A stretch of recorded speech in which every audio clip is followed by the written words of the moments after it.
And now it's a matter of finding it. We got a problem here. So number one is you guys don't drink the vodka, but number two is don't ever go water. So we have something and we don't and have to go 20 miles to town to get vodka. Come on. Way back at Red Lodge 1. Oh, yeah. So Is it a state owned liquor store? I don't know. Yeah. So maybe I'll see you when you're next year. How did Sophia enjoy her evening? Oh, lovely. Did she? All right, Sophia, if I don't take care of something, go Oh, I didn't, I had a conversation. Yes.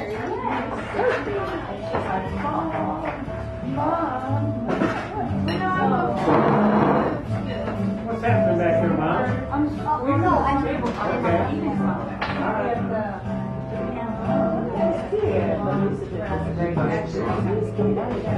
That way. No, she sent me that picture. Here's what I think he looks Cameras saying something. A little bit, yeah.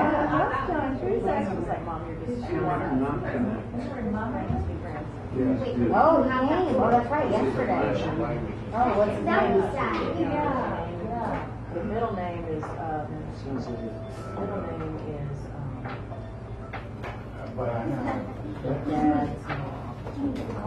Charles. Well, it's steady. It's not flashy. Lonnie is, oh, that's right. So Rourke is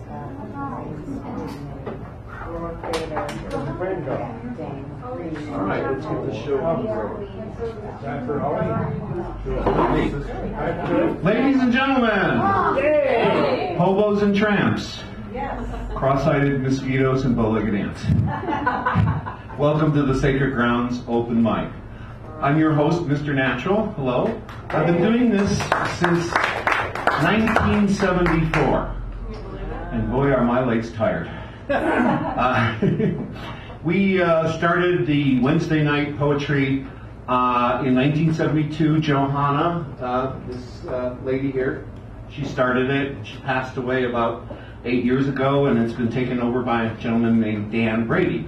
So from 7 o'clock to 10 o'clock on Wednesday nights, you can come in here and there's an open mic for poets.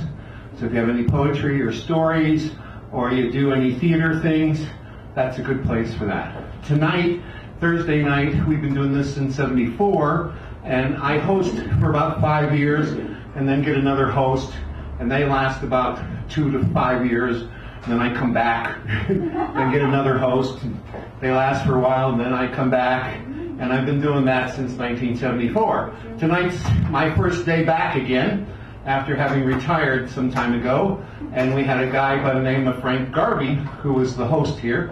He has since become homeless and is living in his car and can't afford to come here and host this at the moment. And I'm afraid that he's a great artist, and I think he's going to move out of town because it's now become just too expensive for people to live here in San Francisco. I'm very lucky. I have a rent control department for the last 50 years, and I will be there until I die. So I'll be able to keep coming back here as long as I can function. Okay. Tonight, what we're going to do is usually we have singer-songwriters, poets also show up. We have artists, comics drop in, etc., etc. The sign-up sheet is right back there. If anybody comes in the door and they look like they want to be part of the open mic, just direct them to that. Have them put their John Hancock on that, and we'll fit them in. So what I'd like to do is start the evening, usual, by singing a song. And this is a song, there's a movie called The Cruise, and it's about a tour guide in New York City by the name of Stephen Levitch. Everybody calls him Speed Levitch. And Speed has become very famous because of that movie. He's probably the best tour guide ever. And what happened is Arthur Linklater, a guy who created a movie called Rock School, and also did Dazed and Confused, and he got a hold of Speed, and they travel all over the United States to different places, and he did tour guides of each and every city. So Hulu took those videos and put them on Hulu.com, and you can go there and type in Speed Levitch, and it'll come up. And the first episode was a tour here in San Francisco. Now, if you've ever been with a tour guide going anywhere in San Francisco, they give you the usual stuff. But Speed's not that kind of guy. What he did is he went and found the gold. There's a gold fire hydrant at Buena Vista Park, and he wanted to know why it was gold. Yep. And then he found out that it was gold because when the Great Quake happened and that whole area was on fire, for some reason that was the only hydrant in the area that kept on working. And so as a memorial to that hydrant, people painted it gold. Well, what happened is in the 70s, all the Krishnas coming into town saw that as a lingam. If you know what a lingam is, it's something that it's a sort of a pole that they worship. So the Krishnas started going there to Buena Vista and dancing around the gold pole there as a lingam. And over the years, that pole has gone from being a deity in the Krishna things to just being an ordinary fire hydrant to being a hero of the neighborhood. And so that's the kind of stuff that Speed likes to talk about. And he takes you on a tour of there's a park here in the city where they have nothing but shoes. And they have shoes all over. So it's like a shoe museum that's outdoors. So he takes you on that tour. And he takes you to places that even we San Franciscans would not see. The end of that tour is he comes over to see me, because a lot of people don't know that, because when Robert Crumb turned me into a comic book, people assumed the comic was real and I'm some imitator or some, mimic, or what do you call that? Guy doing a parody of somebody else, right? So he brought the whole crew over to my place, and my friend Paul and I and Angel and with Speed, we put together a song that from one of Speed's poems, and it's an existential poem, and it's called What's the Matter with Matter? And I'd like to sing that song as an homage to Speed, who I know is out there watching tonight. He's back in New York, and hope you guys enjoy this.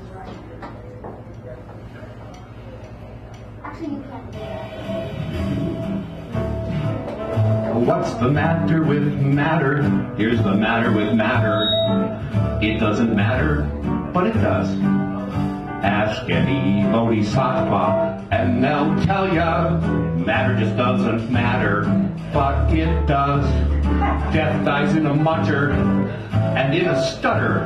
Everything you just had, everything you just were, becomes a collectivity of debris that a moment ago meant something to somebody. Oh my God, do you think it means something to me?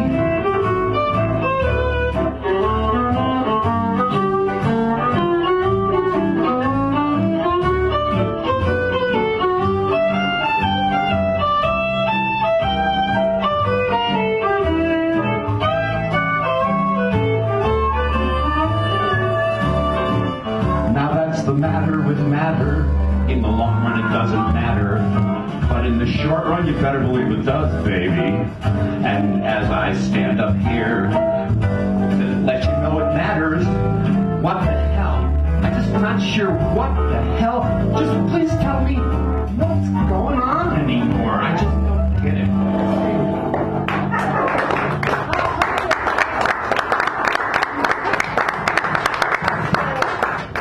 Now I'd like to welcome to the stage, ladies and gentlemen, Ollie. Set up. You got your chair, kiddo? Have this one.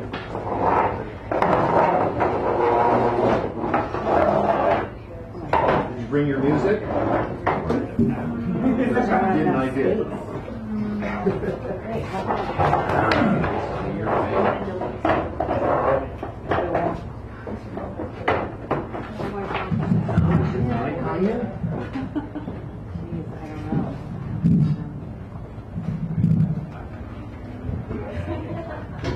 Anytime you're ready. Ladies and gentlemen, welcome Ollie!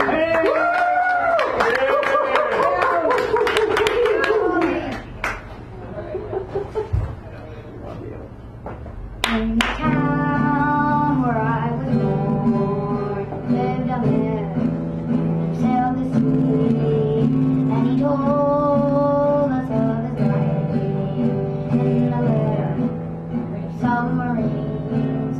So we sailed up to the sun till we found a sea of green, and we lived beneath the waves in our submarine. We all live in a yellow submarine. Everybody! Yellow submarine. Yellow submarine. We all live in a yellow submarine. Yellow submarine. Yellow submarine. And our friends are all on board anymore. Live next door, and the band begins to play.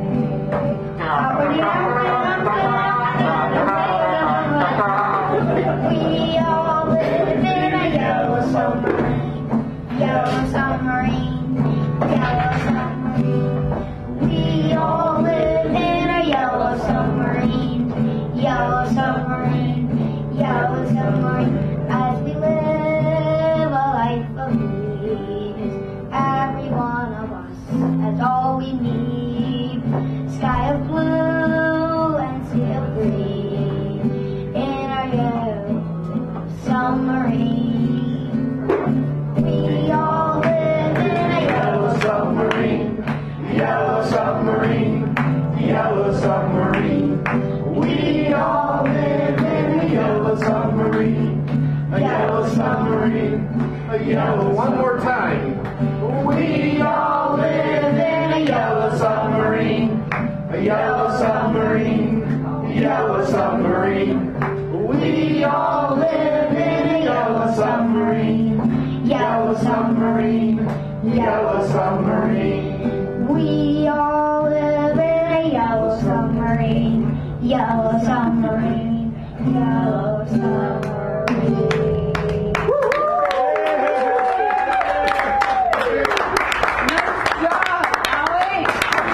So, Ollie, tell us a little bit about yourself. Where do you live? I live down the street. Well, we don't need the address. You live here in San Francisco? Yeah, I live here Okay.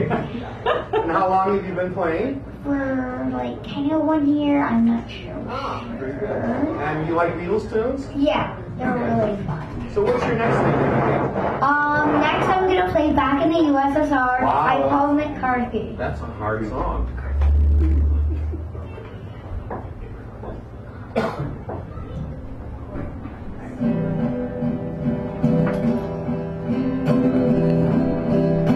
Moving from Miami to UIC, didn't get to bed last night.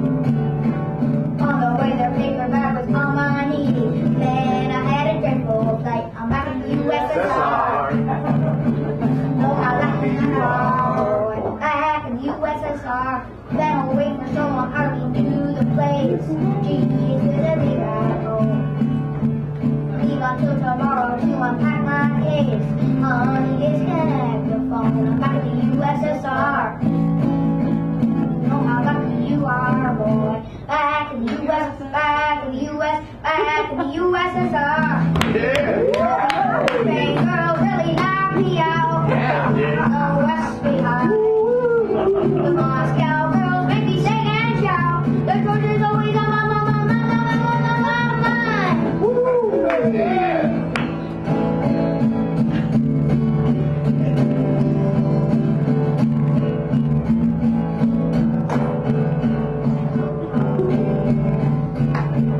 I'm back in the USSR.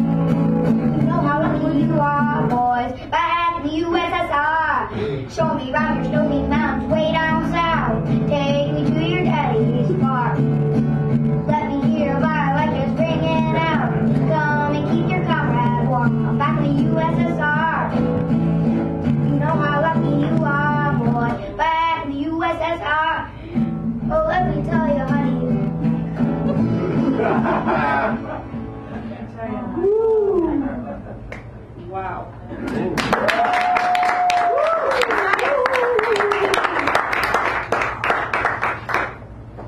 Okay. Good, thank you very much. Thank you. Yes. Hey guys, Absolutely. all of the songs in play. Next we have Mr.Natural. Oh, thank you. Like you are, it seems, a violin or something. I'm not sure. Thank you for recording. Thank you, Ollie.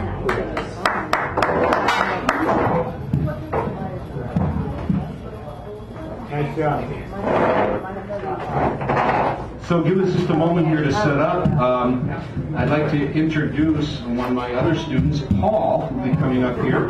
And we're going to do something we've never done before together. Here, Ollie.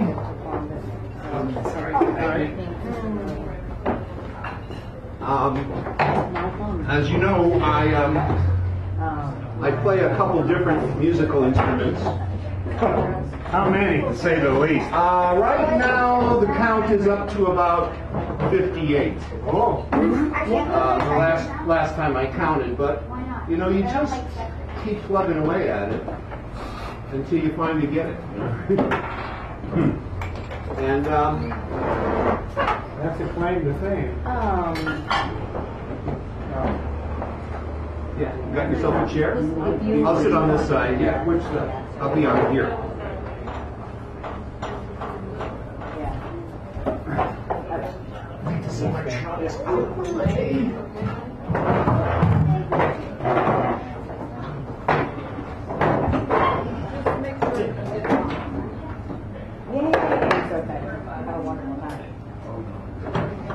I've gotten a little old here, so I have to have bifocals plus, so I got to wear trifocals and try to see.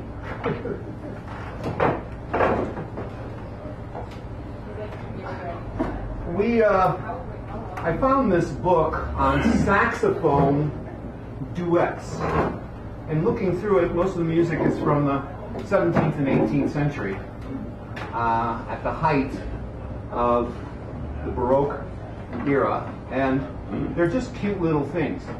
So one of the things we're doing here is, you should know, is we are not playing the music in the key that it's written. We're actually playing it in a different key. And we found a key that the two of us can come together and compromise on, and we are actually reading the music by a method that I teach called by number. So instead of A, B, C, D, F, G, like most other people do, we do it what we call relative or movable do. And we just think of the numbers as 1, 2, 3, 4, 5, 6, 7. So we will be playing the music in a completely different key than it's written. And if you play saxophone, you won't be able to play with us. Anyone out there that tries to play along, we're in the key of D. Listen.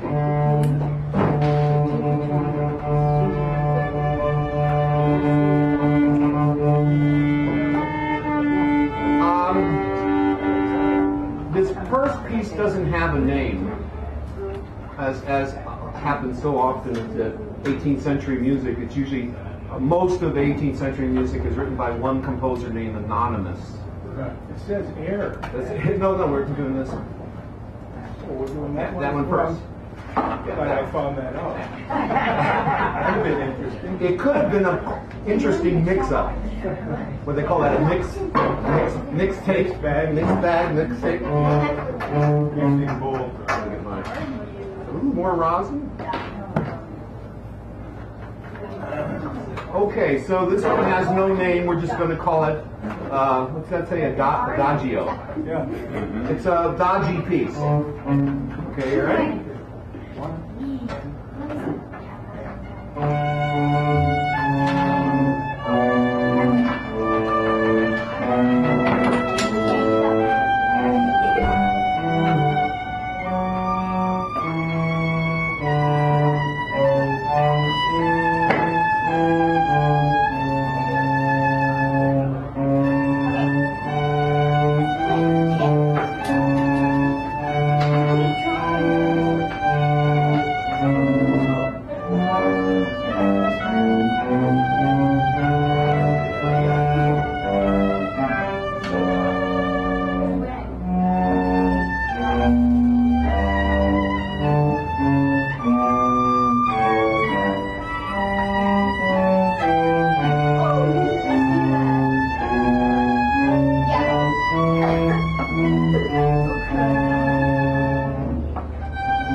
place. I accidentally lost my place. Let's start there. All right, let's start there. Sorry, folks. Okay. My glasses have fogged up. That's 4, 1 or 3? 1, 2, 3. Third line. Yeah. Okay. Sorry, folks. 2. And.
Thanks, Laura.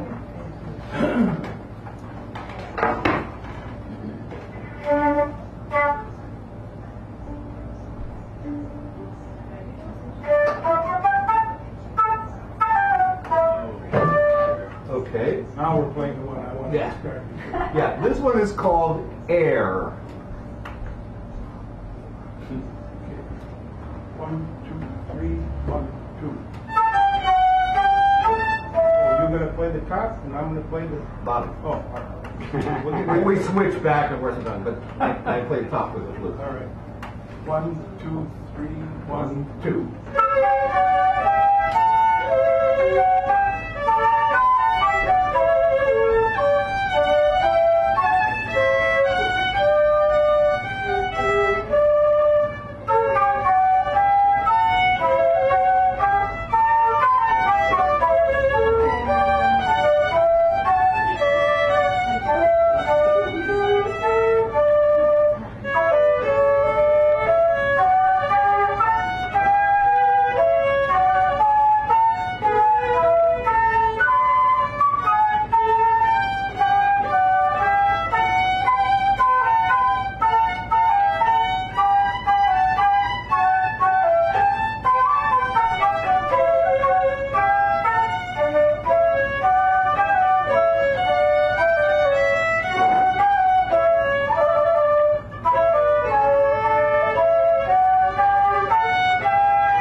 Thank you.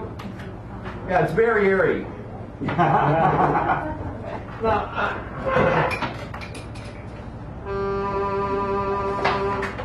This guy.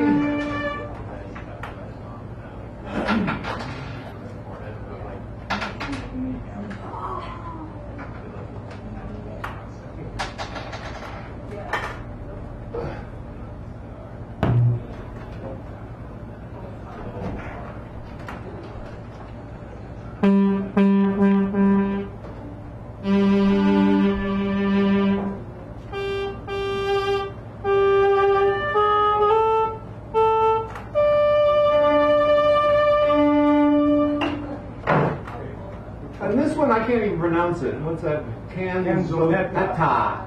It kind of reminds me of the theme from The Godfather. The major key. Yeah, in the major key, right? Because Godfather's minor, right?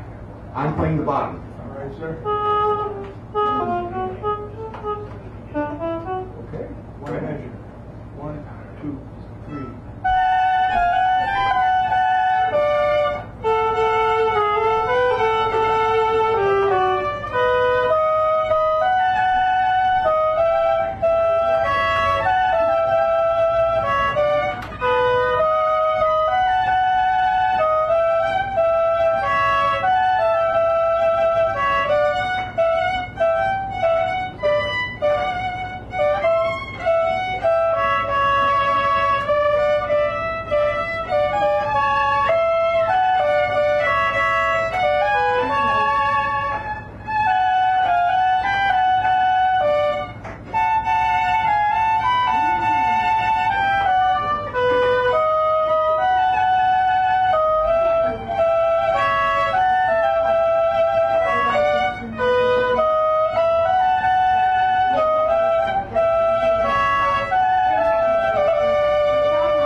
So thank you very much. Oops. Thank you very much. I thought I'd bring a couple instruments so you could hear a little variation in the tone. Well, that's nice. So do you play those instruments every week? I usually bring my toy sax Okay. for a number of reasons. One, it's a novelty, Yeah. and it's the only one in town. Oh, okay. Nobody knows what it is. Everybody is so shocked when they're so shocked when they hear me play it. Right.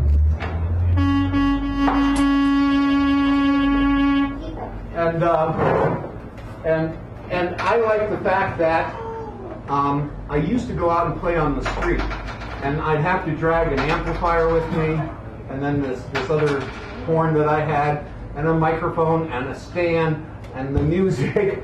And I mean, I was just backpacked, you know, with like 40 pounds to go out and play on the street. And then I ran across this little thing, and the speaker's built in, everything's built in, and just all I need is this. And I can go anywhere in the city and sit and play. And the nice thing is, no matter how much I crank it up, it's not that loud. So I don't get problems with people coming up to me and saying on the street, "Oh, you're too loud, you know, turn it down," or whatever. Once a neighbor did complain about me playing loud, and the police came. And it was interesting because they had their windows rolled up, right? And the woman, police officer, looks at me and she goes, and I go, you know, she rolls her window down. She says, "Play." And I start playing, and she's listening to me, and she's going, and she rolls her window up, and she rolls her window down, and she says, "I don't know what the hell they're complaining about, because I can't even hear you when the window's up." Screw the neighbor, just keep on playing. So I thought that was my ticket from the police to keep doing it. So every now and then, I will go out on Haight Street, not with the bad weather, but you'll see me in the summer a lot more. I'll go up on Haight and Ashbury, or I like to go over one more block over there where it's a little bit calmer, and just trying to collect some money as people walk by. So now what I'm going to do here is play a song from, these are all songs from jazz standards. And this is a one from a Disney movie called Alice in Wonderland. And it's become a very famous jazz standard. You'll probably recognize it.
let's see. Bye Bye Blackbird. Yes.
This is a song by Jimmy Weir called Didn't We?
Jimmy Webb. Webb, sorry.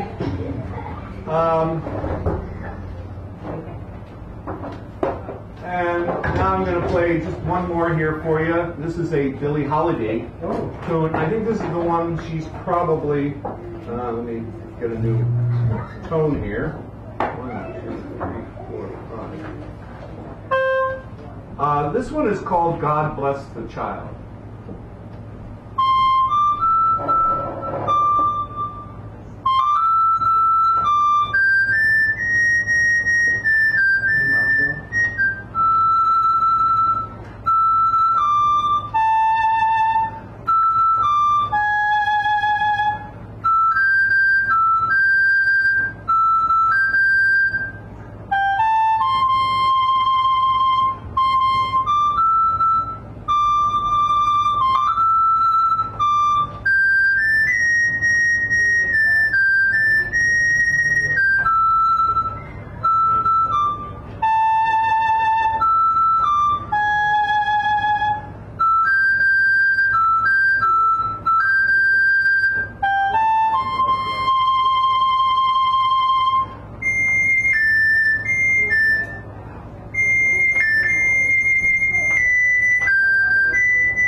Thank you very much. All right. Thank you very much. That was a great thing.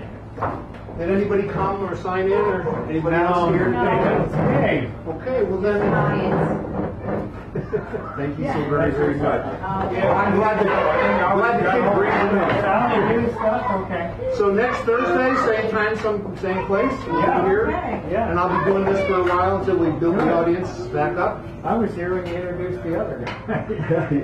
I think it might have been. Oh, when Frank was Might have here. been the Yeah, first when I night introduced- that Ollie played. Yeah, I think Frank was, yeah, it was the first night I played. Yeah. Yeah, Frank Harvey was the host that night, Yeah. yeah. Ollie did hate That was you. the night I retired, right. Yeah. Not for long, though. Well, they just keep bringing me back. What can I say? Bringing me back. Like to come back and play. Well, I'd like this place to keep going because it's a real tradition. Right. And a lot of people don't know the struggle that's gone on here. A couple of years back, a guy owned this place named Bruce. And ASCAP came in here and told Bruce that they were playing cover tunes, in their opinion, which they were not. We didn't allow people to do cover tunes at the time because they didn't have a license. And we never allowed people to play cover tunes. And on that sign-up sheet, on the back, there's a contract that says, you will not play cover tunes, and if you do, we will stop you and we will not be responsible. But that didn't matter to ASCAP. They decided that because he had the radio on in the background, and people could hear the radio out here, and he didn't have a license from BMI, that they fined him $7,000, and they closed this open mic down for the first time in its history. Then ASCAP went around the city, and there used to be 35 open mics in this city. They closed them down one after another, suing, and it turns out that under a provision that the President of the United States wrote, they're allowed to charge you with a crime. You have to pay for the crime. Then you have to go to court and prove that you're innocent to get your money back. The opposite of our jurisdiction. And that was because the President Bush wrote a petition giving ASCAP all his power because Napster at that time was doing things on the computer. Yes, I remember that. He's no different. As far as I'm concerned, he's not closing open mics. Yeah. But in New York, there were over 250 open mics. By the time the ASCAP went through, there was about 40. So theoretically, the place that played tonight between you and Ollie was. See you at the house. What I did is before I came back and opened the place again, I went out and got a BMI license and ASCAP license. What happened tonight? Yes, Oh, okay. perfectly legal, and that's why we're broadcasting it. Okay. Because I got, and this is Ollie's, by the way. Oh, okay. Oh, right, You know okay. what, I still have that crumb book that's back in our other house that I'll bring You back. bring it by sometime and I'll be Oh, glad. I totally will bring it back. No, I'm fine with it. We're gonna go back. It's not like I'm looking through it every day, admiring myself. Okay, thank you so much. Oh, you're very welcome. Thank you, everybody, and thank you, everyone. We'll see you at the open mic next week. Hey, thanks for making Ollie love this. Well, I'm glad he is. Yeah, and such a wonderful